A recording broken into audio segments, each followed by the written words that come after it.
that first quarter, I think you went behind 22-2. What do you put the slow start there to? Yeah, I mean, I think they came out with a sense of urgency that we did not. And, I felt, our offense tonight put a lot of pressure on our defense.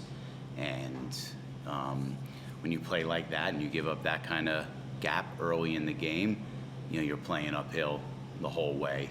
I look at the box score and, you strip away that first, in the second and third quarter, it's a 2-point game. We even win the third, but that start, we weren't able to sustain it, and they played with a pace and an urgency that we just did not match. They ended up getting called for more fouls than you, but first quarter was heavily sloped towards Illawarra. You get the rough end of the pineapple in the first quarter? Yeah, I mean, I'll have to go back and watch the film. I said it last game, the consistency and the communication, I just feel it needs to improve. Like there are calls that are made on one end, maybe not always on the other. They're fouls. Like I don't think anyone's debating whether the calls are actually fouls or not fouls. It's just, the consistency of it just seems a little off. You mentioned the shooting there. You finished up 3 of 22 from 3-point range. At one stage, I think it was 1 of 18. Do you look back and think maybe we should have gone away from the perimeter shooting? Or? No, it's not that we're not good shooters. It's the type of threes that we're generating. That's the problem. So when it's coming off one pass shot and it's coming quick, and when you get down early, like we have competitive guys. They want to win. And sometimes you can fall in that trap of trying to get it all back too early. And if you do go down early, or you do go down by a lot, it's better to have that early in the game. Stick with it, chip away. Let's get to half, maybe 12 or 15 point, deficit. And I just felt like, that we put too much pressure on ourselves to try to get it all back.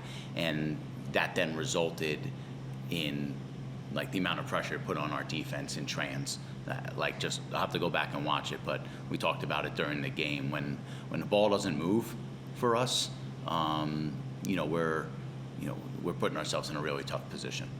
And when it comes to Wednesday night, quick turnaround at Night Cup in Perth, you had 2 clear standouts today in terms of that preparation.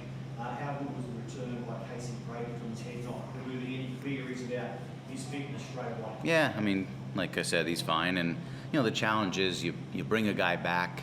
I'm a big believer in that your games are won by what you do in the week of practice. We're down bodies.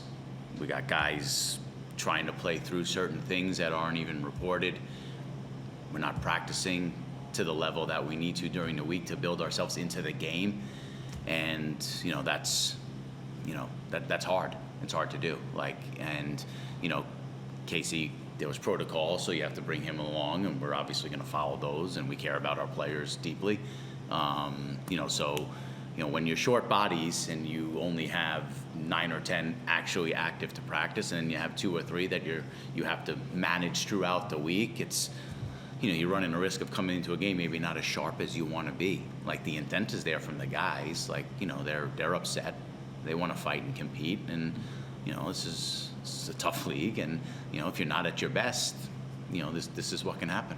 Casey did well, and Lamar Patterson was the other one to do well. If you're looking for positives, is he one where you... Yeah, sure. No, like I said at the pregame, I mean, Lamar's a pro.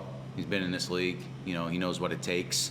And he was a bit of a release valve, for us. He's able to give that second unit, like a bit of a go-to guy. Happy with that for Lamar personally, because I know he's worked really hard, to put himself in this position. He's making a big sacrifice, for us. But just collectively, as a whole, we just need to understand that if we're going to play a certain way offensively and we don't stay consistent with that, we run the risk of putting tremendous pressure on our defense.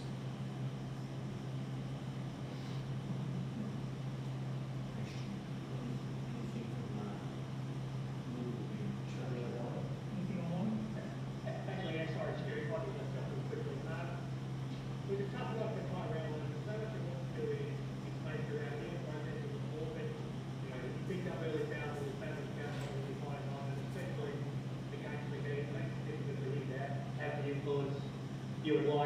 It's frustrating that he just wasn't able to have an impact because of the foul that was happening the entire night. Yeah, and I know Tyrell's frustrated. It's difficult to referee big men.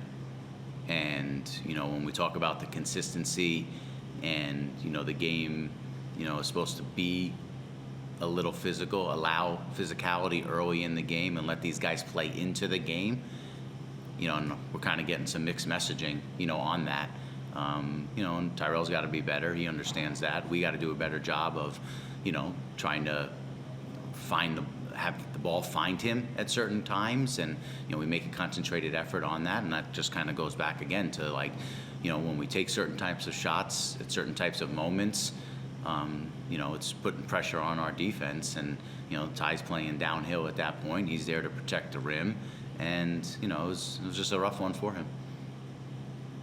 As we've talked about, a tough start to the season in terms of the road games you've got, and I'm not sure if you can go back to Brisbane now before playing in Perth on Wednesday. You might stay on the road, go straight over to Perth. So, as a group, how do you shake off tonight and then try to get ready to bounce back on Wednesday night? Yeah, and I actually said this in the locker room.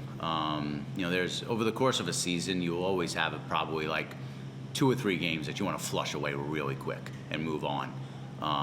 This is probably one of them, just given where we're at from a scheduling standpoint and bodies.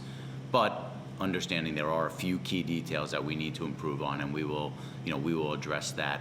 The schedule and the travel, there's never a gripe from me. It's a privilege to play professional basketball and coach professional basketball. There are people in this world that are dealing with real challenges, and there are people that work really hard jobs. So the worst day in the NBL is a pretty good day for a lot of people, and I know that there's a lot of complaining going around in the league right now. We talk about a positive mindset in our organization. Maybe we fell into that trap a little bit of that tonight, with the whistle. But all in all, we embrace what we have in front of us. I mean, we're going to go back to Brisbane. We'll get to work on Monday. We get to fly out west. It's obviously a great challenge to play at Perth. And then we come home, we play a Wednesday, and we come home and play United on Friday. So if you're a competitor, which I know our guys are, you want this. Thanks, Jeff.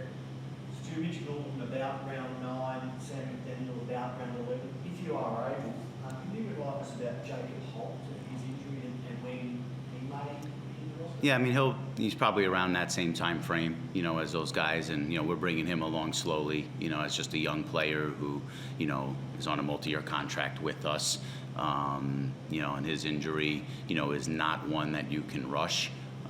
So we just want to be really, cautious with that and make sure that once he's back and ready to go. What is it? It's a hip.